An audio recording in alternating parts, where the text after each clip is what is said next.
Good morning, students. The chapter The Making of Global World, that is the last topic, that is called Group 77. It was also famous in the name of G77. Today we are discussing about Group 77. As you know that last agreement Britain would agreement, जैसे ही Britain would agreement हुआ कुछ countries को, ज़्यादातर इसमें हमारे developed country आते हैं जिनको ज़्यादा बेनिफिट्स मिला, लेकिन वो कंट्रीज जो डेवलपिंग कंट्रीज नहीं थे उनको किसी प्रकार का भी कोई बेनिफिट्स नहीं मिला जो ब्रिटेन वुड एग्रीमेंट हुआ। तो उन्होंने क्या किया, उन्होंने अपना अलग से एक ग्रुप बनाया। This group came to be known as the name of G77. There are mainly 77 countries which are including in G77. ध्यान रखिए कौन से कंट्रीज थे वो, डेवलपिंग कंट्रीज। तो first of all I would like to define what is G77 और what is group 77, और उन्होंने क्या डिमांड्स रखी अपनी। जो डिमांड्स उन्होंने की थी उन्हें एक तरह से NIEO के नाम से जाना गया था। तो we are discussing about group 77। तो यहां पर हम लोग पढ़ेंगे इसमें ग्रुप 77 के बारे में। Most of the developing country did not benefit from the fast growth the western economic experience in 1950 and 1960s। कहते हैं कि 1950 और 60 के दशक में जितने भी डेवलपिंग कंट्रीज थे उनको किसी प्रकार का कोई बेनिफिट नहीं हुआ 1950-60 के दशक तक। जैसा कि आप जानते हैं जुलाई 1944 में जो ब्रिटेन वुड एग्रीमेंट है वो किया गया था, लेकिन उसका बेनिफिट्स किसको मिला, ज्यादातर डेवलप्ड कंट्री को उसका बेनिफिट मिला।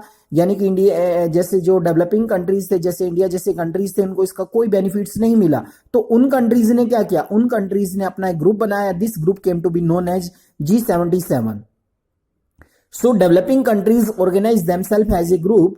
These G77 demand a new international economic order NIEO. कहते कि जो डेवलपिंग कंट्रीज थे उन्होंने अपना एक अलग से ग्रुप बनाया। This group came to be known as G77. It is believed that there are mainly 77 countries, so this group came to be known as G77. G77 के नाम से इसको जाना गया। G77 demand a new international economic order. कहते कि जो G77 है उसने एक नई व्यवस्था लागू करने की डिमांड्स रखी। क्या व्यवस्था लागू करने की डिमांड्स रखी उन्होंने, G77 demand a new international economic order. यहां पर ध्यान दीजिए आप लोग, NIEO मीन्स क्या होता है, न्यू इंटरनेशनल इकोनॉमिक ऑर्डर। यानी कि उन्होंने कहा कि वर्ल्ड के अंदर एक नई अर्थव्यवस्था या नई आर्थिक व्यवस्था लागू होनी चाहिए। क्या डिमांड्स थी, जो 4 डिमांड्स थी मेनली, उन्हीं को हम NIO के नाम से जानते हैं, जो डेवलपिंग कंट्री ने मेनली डेवलप्ड कंट्री के सामने रखी। क्योंकि डेवलपिंग कंट्री भी चाहते थे कि उनका भी तेज गति से डेवलपमेंट हो, जैसे डेवलप्ड कंट्री का ब्रिटेन वुड एग्रीमेंट के बाद हुआ। तो कौन कौन सी डिमांड्स थी वो, सबसे पहले to revise the international economic system in favour of developing countries. यानी कि उन्होंने कहा कि जो इंटरनेशनल इकोनॉमिक सिस्टम है उसको एक बार रिवाइज किया जाए ताकि डेवलपिंग कंट्रीज को भी उसका बेनिफिट्स मिल सके।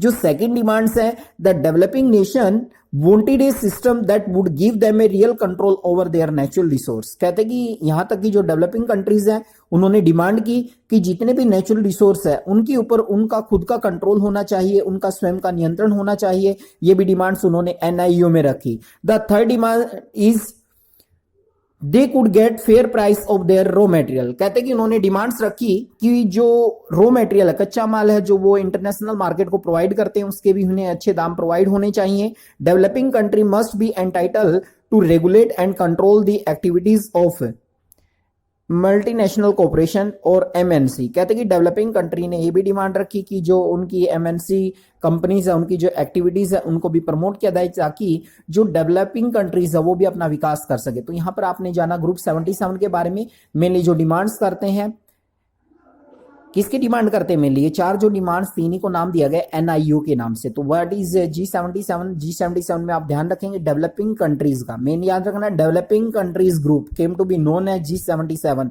There are mainly 4 demands, this came to be known as NIEO। You must have to be remember the full form of NIEO, new international economic order. This came to be known as G77। That is the topic of class 10, the making of global world. That is the last chapter, and next day we have to be start new chapter. Okay,